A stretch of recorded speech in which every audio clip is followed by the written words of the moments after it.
نماز کے بعض مکروہ تحریمی.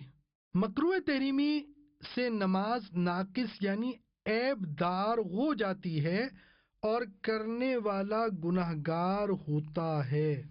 انگلیاں چٹخانے کے 3 احکام. پہلا، نماز میں انگلیاں چٹخانا مکروہ تحریمی ہے اور توابع نماز مثلا نماز کے لیے جاتے ہوئے یا نماز کا انتظار کرتے ہوئے بھی انگلیاں چٹخانا مکروہ تحریمی ہے.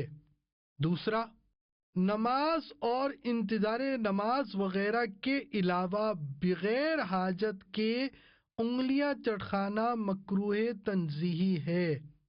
تیسرا، خارج نماز یعنی نہ نماز میں ہو نہ انتظار نماز وغیرہ میں کسی حاجت کے سبب مثلا انگلیوں کو آرام دینے کے لیے انگلیاں چٹخانا مباح یعنی بلا کراہت جائز ہے.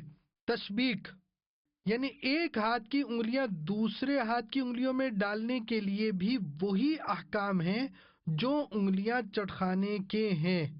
اس سے وہ لوگ درس حاصل کریں جو خام خواہ انگلیاں چٹخاتے یا بیٹھے ہوئے انگلیوں کی کینچیاں بنائے رہتے ہیں. فرض علوم اور دیگر اہم معلومات کے لیے www.farzulum.net وزٹ کیجیے.